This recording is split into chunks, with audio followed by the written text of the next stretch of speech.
Universe की सभी जीवात्माओं को मेरा प्रणाम। आज मैंने एक पोस्ट देखी जिसमें एक बच्चा गुब्बारा बेच रहा है, दूसरा खरीद रहा है।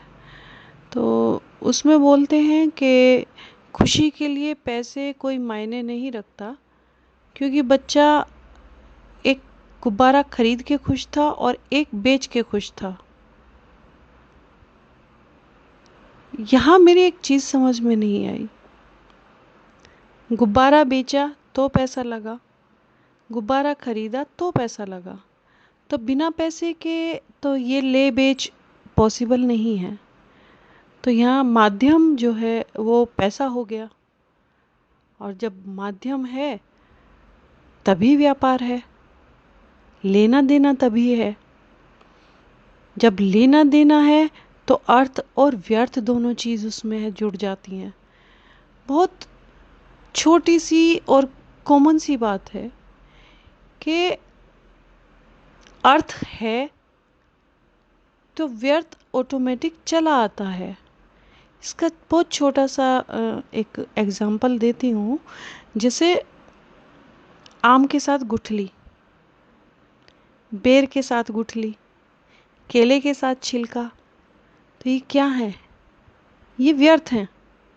अर्थ तो सिर्फ हमें आम का जो भी फल है, गूदा है, उसको खाने से मतलब होता है, अर्थ वही है। गुठली व्यर्थ हो गई। लेकिन यहाँ एक चीज़ पलट के आ रही है। अब यह बहुत समझने वाली बात है कि जो ज्ञानी होता है वो अर्थ के साथ व्यर्थ को भी इस्तेमाल बखूबी करना जानता है। तो जैसे आम खा लिया और जो गुठली है उससे एक नया पौधा तैयार कर लिया, ये एक ज्ञानी ही कर सकता है। अज्ञानी क्या करेगा? उसको खाएगा, आम खा लेगा और गुठली को फेंक देगा।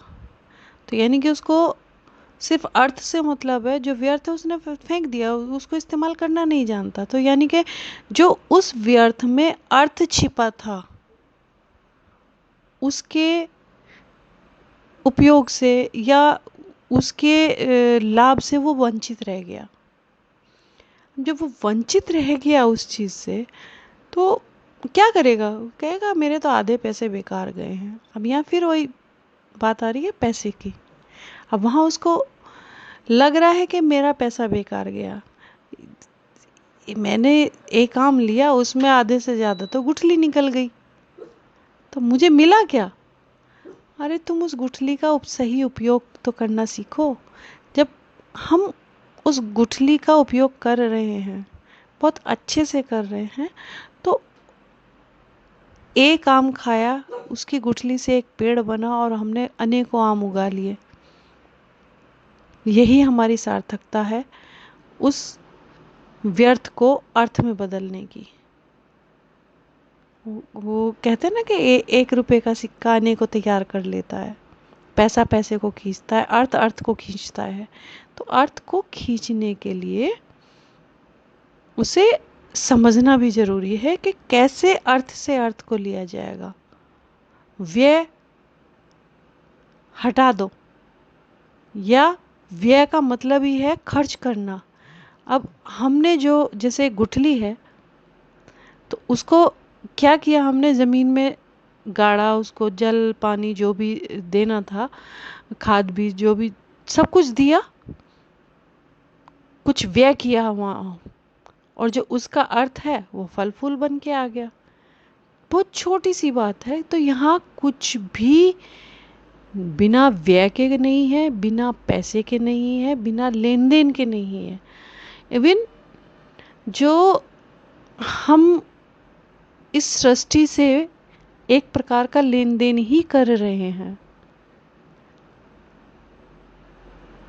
जो समझदार है वो कहते हैं कि हम ले ही ले रहे हैं, हम दे के आ रहे हैं। तो ऐसा नहीं है कि हम दे कुछ नहीं रहे हैं। हम एक कहते हैं कि जितनी हमारी उपयोगिता हो सकती है, जितना हमारा सहयोग इस हमारे आसपास के वातावरण में या जो भी हमारे सगे संबंधी या आस पड़ोसी हैं, जितना भी हम सहयोग कर सकते हैं उतना हम करते हैं। ऐसा कोई नहीं है कि सहयोग नहीं करता, किसी न किसी रूप से सहयोग करता ही करता है, हर कोई सहयोग करता है। यहाँ ये तो कह ही नहीं सकते कि सहयोग कोई नहीं करता, सब सहयोग करते हैं। ज़रा थोड़ा सा नज़रिया बदलने की ज़रूरत है। जैसे ही नज़रिया बदलता है तो सब चीज़ क्लियर समझ में आने लगती है। एक दूसरे की पूरकता के बिना तो यहाँ कुछ है ही नहीं।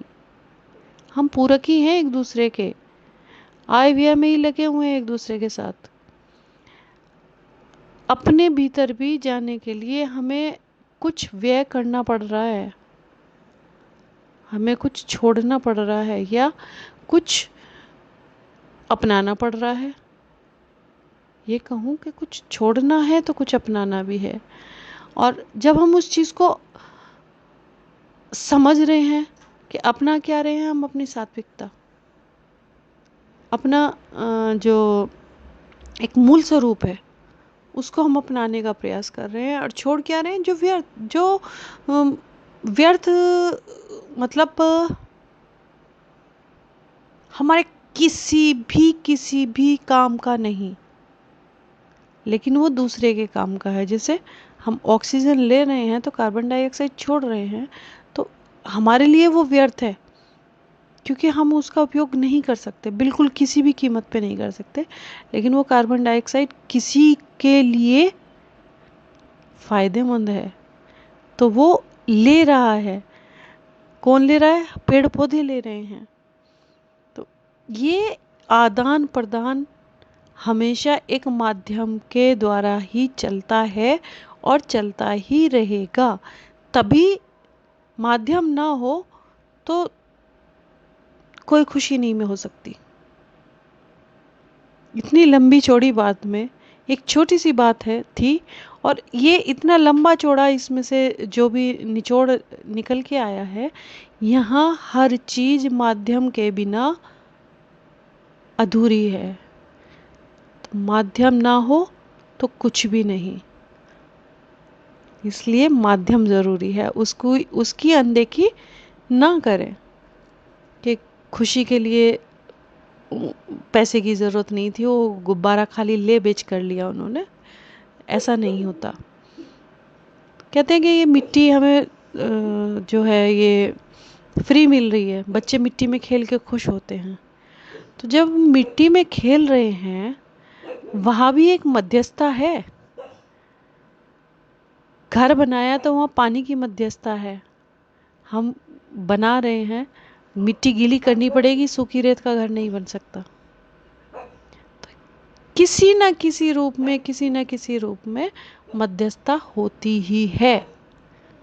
तो ये बात बिल्कुल समझ आती है कि जब हम थोड़ा सा मनन करते हैं, और ये मनन तभी होता है जब अंदर गुरु बैठा हो। तो गुरु को अपने अंदर उतारें और एक एक छोटी चीज़ को बस होता हुआ देखें, क्योंकि मनन तो वो कर रहे हैं, दिखा रहे हैं सब चीज़ कि ये ऐसे नहीं ऐसे हो रहा है, ऐसे नहीं ऐसे हो रहा है। बस छोटा सा खेल है और वो गोल गोल गोल गोल गोल घूम के सारा एक जगह गड्ढम गड्ढ हो रहा है। बस इतनी सी बात है।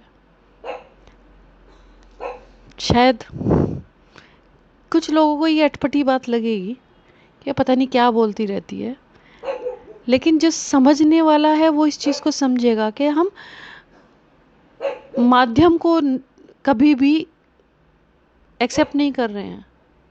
सिर्फ दो ही पहलू पे नज़र जा रही है, जो तीसरा है उस पर हम सोच ही नहीं रहे हैं। तो यहाँ तीसरे पे ज़रा थोड़ी सी गौर करें तो हर चीज़ क्लियर होगी। धन्यवाद।